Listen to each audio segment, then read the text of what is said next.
मराठी महिने अर्थातच चांद्रमास ज्याला म्हटलं जातात तो महिना. या मराठी महिन्यात किंवा या चांद्रमासात 12 महिने असतात. एरवी 12 महिने असले तरी सुद्धा दर 2 वर्षानंतर तिसऱ्या वर्षी एक अधिकाचा महिना येतो, जो की 13वा महिना म्हटला जातो. चंद्र पंचांगानुसार 354 दिवस येतात आणि सूर्य पंचांगानुसार जर विचार केला तर 365 दिवस येतात.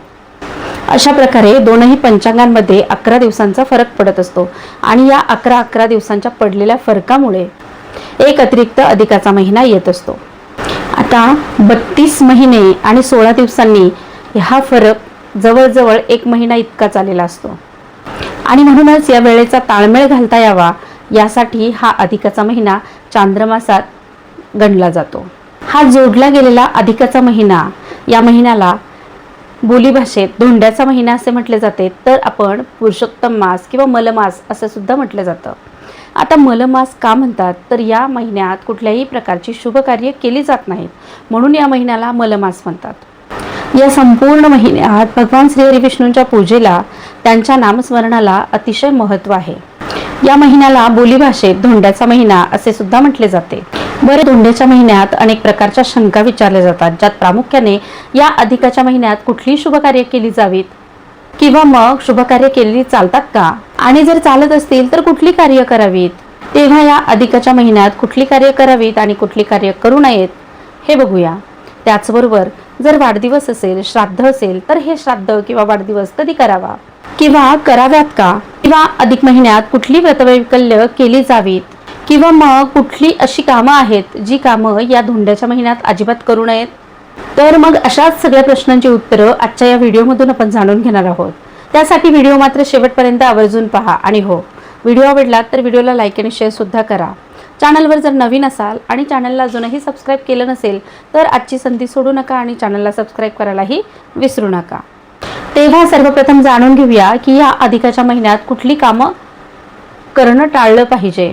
या अधिकाच्या महिन्यात कुठल्याही प्रकारची शुभ कार्य करू नयेत असं शास्त्रसंमत आहे. त्यातल्या त्यात गृहप्रवेश असेल, मुंज ज्याला आपण उपनयन संस्कार म्हणतो ते असेल, किंवा मग वास्तू शांत करायची असेल तर ह्यासारखी कामं अजिबात करू नयेत. तुमच्या बाळाचं बारसं करणार असाल किंवा नवीन घरात तुम्ही प्रवेश करणार असाल तर ते देखील एवढा महिना सोडून नंतर करावं. तर मग या अधिकाच्या महिन्यात कुठली कामं करावीत ते जाणून घेऊया. या अधिकाच्या महिन्यात जास्तीत जास्त नामस्मरण करण्याला विशेष महत्त्व आहे.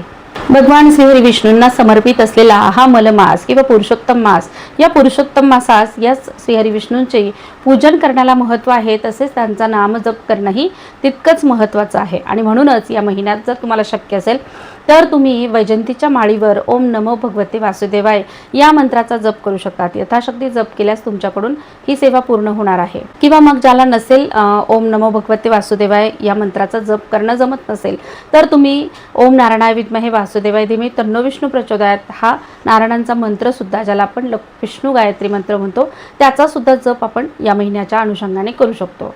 ही जपाची केलेली सेवा सर्वोत्तम सेवा या महिन्याच्या अनुषंगाने मानली जाते. म्हणूनच नामस्मरणाला असलेले महत्त्व या महिन्याच्या अनुषंगाने आपल्याला जाणवतं.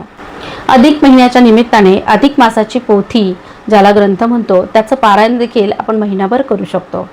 आणि या ग्रंथाचं पारायण महिनाभर केल्यानंतर शेवटच्या दिवशी याचं उद्यापन करावं. उद्यापन करतेवेळी आपण जर सवाष्ण बोलवल्या असतील तर त्यांना एक प्रत या ग्रंथाची भेट म्हणून सुद्धा तुम्ही देऊ शकतात.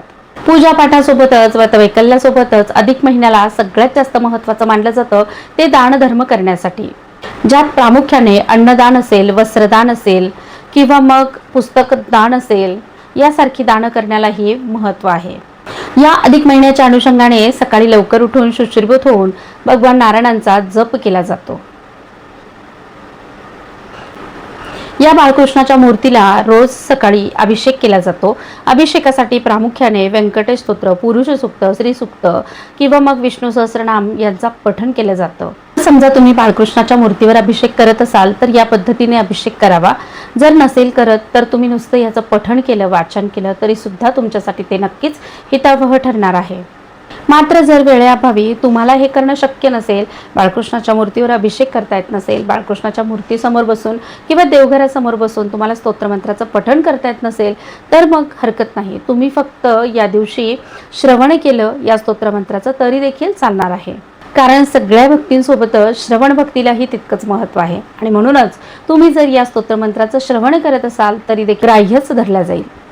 अधिकाच्या महिन्यात किंवा या पुरुषोत्तम मासात शक्यतो बरीच मंडळी उपवास करताना दिसतात. एकभुक्त व्रत असं ज्याला म्हणतात, ते म्हणजे रोज एक वेळेस जेवण करून एक वेळ उपवास केला जातो, याला म्हणतात एकभुक्त व्रत. या पद्धतीने ते व्रत देखील केलं जातं. आवळ्याच्या झाडामध्ये माता लक्ष्मीचा व भगवान श्रीहरी विष्णूंचा वास असतो आणि म्हणूनच या झाडाखाली बसून भोजन करण्यालाही महत्त्वाचं म्हटलं जातं. अधिक महिन्यात दररोज दिवसाजवळ तुपाचा दिवा लावला जातो आणि सरतेशेवटी या महिन्याच्या शेवटच्या दिवशी या दिव्याचं दान केलं जातं. अधिक महिन्यात जसं सेवेला महत्त्व आहे, उपासनेला महत्त्व आहे, व्रतवैकल्यांना महत्त्व आहे, तसंच महत्त्व जास्त करून दानाला आहे आणि म्हणूनच या महिन्याच्या अनुषंगाने 33 वस्तूंचं दान दिलं जातं. 33च वस्तू का निवडल्या असतील? आपण जी संख्या आहे ती 50, 21 या पद्धतीने पण करू शकत होतो, परंतु तसं न करता आपल्याला 33 वस्तूंचंच दान करायचं आहे. त्याचा संदर्भ आपल्या देवी देवतांशी लावलेला आहे. म्हणजेच आपल्याकडे 33 कोटी देव आहेत म्हणून 33 अनारशांचं दान असेल, 33 सुपाऱ्यांचं दान असेल, 33 नारळांचं दान असेल, 33 बत्ताशांचं दान असेल किंवा म्हैसूर पाकाच्या 33 वड्यांचं सुद्धा तुम्ही दान करू शकतात. तुम्ही त्याचबरोबर 33 ब्राह्मणांना भोजन देऊ शकतात किंवा 33 मेहून सुद्धा जेवू घालू शकतात. म्हणजेच तुमच्याकडून अन्नदान चांगल्या प्रकारे केलं जाईल. या सगळ्यातून अन्नदान हेच श्रेष्ठ दान आहे हेच सिद्ध होतं. त्याचबरोबर माता लक्ष्मीची सेवा या महिन्यात केली जाते. भगवान नारायणांसोबत माता लक्ष्मीची सेवा जर तुम्ही केली असेल तर या अधिक महिन्याच्या अनुषंगाने केल्या जाणाऱ्या सेवांच्या माध्यमातून तुमच्याकडे अखंड लक्ष्मीचा वास राहतो. आणि मग त्यात कुठली सेवा प्रामुख्याने केली जाते तर त्यात प्रामुख्याने सेवा केली जाते ती म्हणजे सत्यनारायणाच्या पूजनाची सेवा. तसे पाहता अधिक महिन्यात पौर्णिमा तिथी येते आणि या पौर्णिमा तिथीला सत्यनारायणाचं पूजन केलं जातं. मात्र या अधिक महिन्याच्या अनुषंगाने 30ही दिवस तुम्ही जर शक्य असेल तर तुम्ही सत्यनारायणाचं पूजन करू शकता. जर समजा 30 दिवस तुम्हाला सत्यनारायण पूजन करणं शक्य होत नसेल तर तुम्ही फक्त आणि फक्त 21 दिवसाचा संकल्प करून सुद्धा तुम्ही सत्यनारायणाचं पूजन करू शकतात. अतिशय महत्त्वाची आणि प्रभावी अशी ही सेवा मानली जाते लक्ष्मी प्राप्तीसाठी. ज्यांना कोणाला आर्थिक अडचण असेल, कर्जात बुडाला असाल किंवा मग कुठल्याही प्रकारे कामधंदा, नोकरी, व्यवसाय या संदर्भात काही अडचणी असतील तर त्याचे निवारण व्हावे या हेतूने तुम्ही या सत्यनारायणाचं पूजन आवश्यक करा. या व्हिडिओ तुम्हाला या अधिक महिन्याच्या अनुषंगाने बरीच व्रतवैकल्य माहिती होतील, बरेच उपाय उपासना माहिती होतील, परंतु जर तुम्हाला शक्य असेल त्याच उपाय उपासना तुम्ही तुमच्या घरात करायच्या आहेत. कारण कुठल्याही प्रकारची तुम्ही उपासना करत असाल, कुठल्याही प्रकारची सेवा तुम्ही करत असाल तरी या सगळ्यांच्या माध्यमातून तुम्हाला जे काही मिळणार आहे ते म्हणजे तुमच्या भक्ती आणि भाव त्याच्या जोरावरच तुम्हाला त्याचं पुण्य मिळणार आहे. म्हणूनच मनात अतिशय श्रद्धेने, भक्तिभावाने तुम्हाला जो उपाय शक्य असेल, तुम्हाला जी सेवा करणं शक्य असेल ती सेवा आवर्जून करावी, ज्यामुळे तुम्हाला तुमच्या घरात, तुमच्या कुटुंबात सकारात्मकता जाणवेल. अधिक महिन्याच्या अनुषंगाने दानधर्म करण्याला जितकं महत्त्व आहे त्या महत्त्वाच्या अनुषंगाने जर तुम्हाला शक्य असेल तर तुम्ही गरीब गरजू व्यक्तींना दान करू शकतात. विद्यार्थी दशेतील विद्यार्थ्यांना पुस्तकं किंवा शालेय वस्तूंचं सुद्धा दान तुम्ही या माध्यमातून करू शकतात. या सगळ्या केल्या जाणाऱ्या उपायांमधून, केल्या जाणाऱ्या दानधर्म उपक्रमांमधून तुम्हाला सामाजिक जाणीव सुद्धा जपता येते.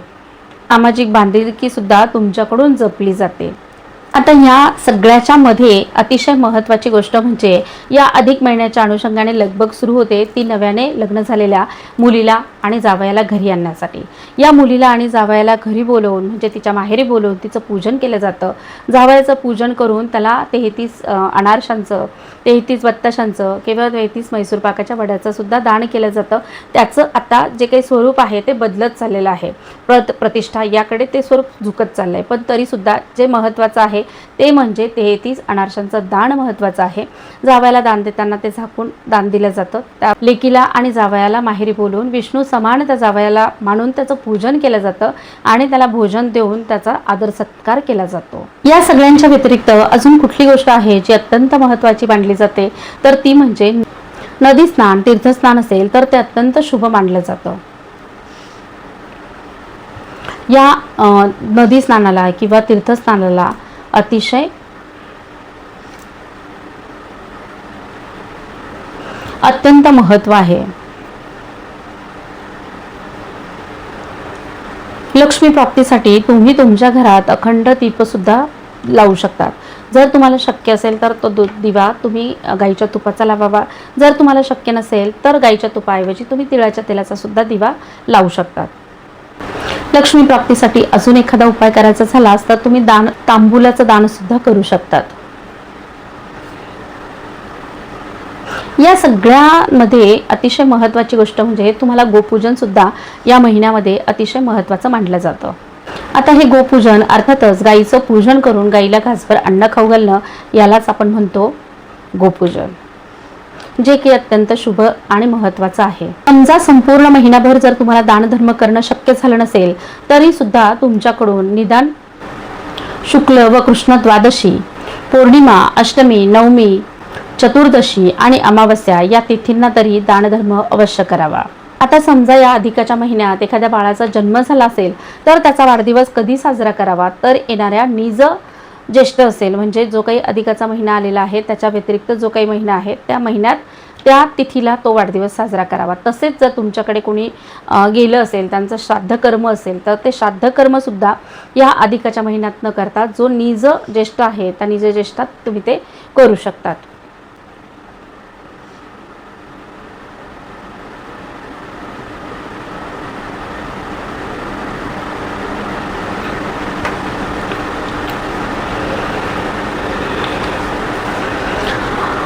यंदा 2026 मध्ये 18 मे पासून तर 15 जून पर्यंत असणार आहे. यंदा 2026 मध्ये 17 मे ते 15 जून पर्यंत असणार आहे धोंड्याचा महिना. या कालावधीमध्ये तुम्हाला वर सांगितल्याप्रमाणे जे जे उपाय करणं शक्य असेल ते उपाय अवश्य करून पहा. तुम्हाला त्याचा फायदा झाल्याशिवाय राहणार नाही. आणि हो, जर समजा तुमच्या मनात कुठल्याही प्रकारच्या शंका कुशंका असतील तर तुम्ही कमेंटमध्ये विचारायला विसरू नका. म्हणजेच त्याची उत्तरं आपल्याला पुढच्या व्हिडिओमध्ये नक्की समाविष्ट करता येतील. म्हणूनच जर समजा तुम्हाला काही प्रश्न असतील तर तुम्ही ते प्रश्न कमेंट बॉक्समधून विचारू शकतात किंवा मग तुम्हाला कुठल्या विषयावर व्हिडिओ बघायला आवडेल ते सुद्धा तुम्ही कमेंट बॉक्समध्ये टाकलं तर आपल्याला त्याचा सुद्धा विचार आपल्याला या ठिकाणी करता येईल आणि पुढच्या व्हिडिओमध्ये ते मेन्शन करता येईल. तेव्हा आजच्या व्हिडिओमध्ये माहिती एवढी पुरेशी आहे. व्हिडिओ आवडला असेल तर व्हिडिओला लाईक आणि शेअर करा. धन्यवाद. श्री स्वामी समर्थ.